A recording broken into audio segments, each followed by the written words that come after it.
Hello and welcome back to the bilingualism class. My name is Dennis and I've got an assistant together with me, Bob. Bob, how are you? Fine, good, okay. He's going to be helping us with really tough questions. Alright, so today we're going to talk about bilingualism and family welfare.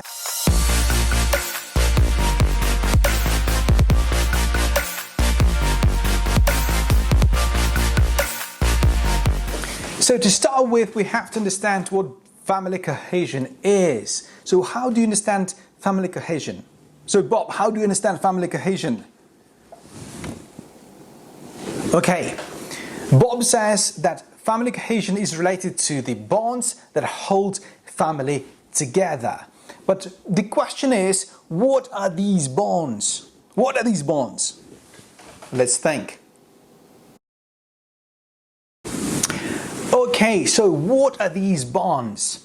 First, it's the parental congruence on child rearing. Second, it's the quality of family communication. Third, it's the time allocation for language learning for the child. The fourth point is related to parental expectations. Right? So what differences do you think parents could have when it comes to beliefs and practices? In the research literature on bilingualism, it's often stated that at homes in which parents are more similar to one another in child-rearing beliefs and practices, they tend to function well psychologically. Likewise, parental similarity often leads to positive child development outcomes, for example, competence. In multilingual families, it is often the case that parents come from different linguistic and cultural backgrounds, and in this way they are more inclined to bring different ethno-theories to their child-rearing practices. How about you? Have you ever heard of any similar cases? If you have, please write them down in the comments below. And these different ethnic and cultural differences of the parents may often lead to different conflicting situations within the family in terms of communication. So another question is, how does the child feel when he or she is confronted with these contrasting parental ethno-theories and practices? So some kids may learn to negotiate between the different cultural groups in dealing with incongruence of parental practices. Yet another challenge is that children whose parents are not from the same mainstream culture tend to prefer a parental style that reflects acculturation to the mainstream cultural norms. So when parents' child-rearing styles are different from the mainstream culture, children are likely to be confused or even trapped by the conflicting values and expectations between home and school or society. Right? Right. And now I've got a question for you. How the introduction of equality raising awareness in the UK school could potentially lead to a conflict among some ethnic minority groups residing in the UK. But before you answer this question, I would like you to read an interesting article by the BBC, which I left in the comments.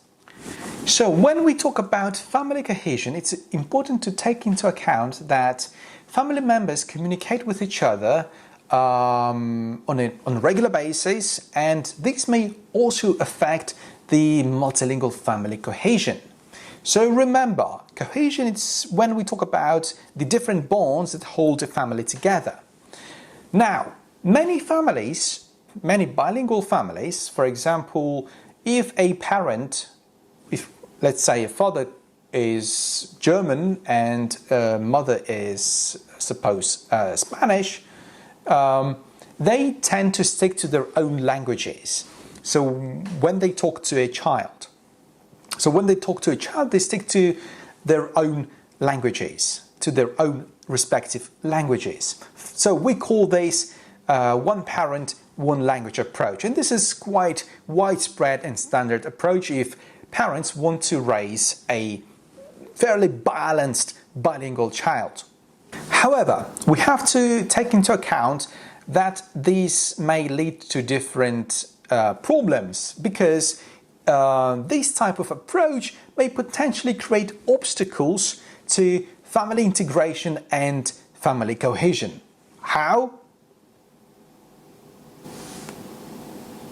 Well, first, one-to-one approach. When one parent has limited knowledge understanding the spouse's language, then the quality of communication may suffer. And why does this happen? Why do you think? Okay, I'm going to tell you. First, this may one parent may miss subtle and sometimes valuable information carried in the conversation. So, for example, if one child speaks to the other in Spanish, suppose the other parent who doesn't speak Spanish may be left out of the conversation automatically. Some may resort to translations, which can be quite daunting, and you don't want your child communication to be interrupted by constantly looking in the dictionary or scrolling the Google Translator. Such conversations tend to break the natural, spontaneous conversation flow, and as a result, it may affect the conversation topic maintenance and continuation. And finally, as a result, the topic under discussion will rarely evolve further. So basically, there is a constant breakup in the communication. Likewise, such communication pattern may encourage separate conversations among family members, and which is not good. And there can be situations when there is little time when all the family members converse together, which can be actually problematic, which can lead to different misunderstandings. However, there are even more serious issues related to that. One parent is constantly excluded from the conversation, or because of his or her inability to understand the other language that the other parent is using with the child. So he or she will either feel left out of the conversation or even isolated. In the long run, such negative emotional reaction may transfer to other areas of the family life, and as a result, kids may also suffer from this. Alright, so that's the end of today's lecture, but before I let you go, I would like you to give you some homework. And the homework is the following. I would like you to think about the following question. Imagine you have a family, you have a spouse, and you would like to raise a bilingual child. Please write in the comments, how would you go about raising a bilingual child and what strategies would you employ? That's all for now. Thanks for watching. See you next time.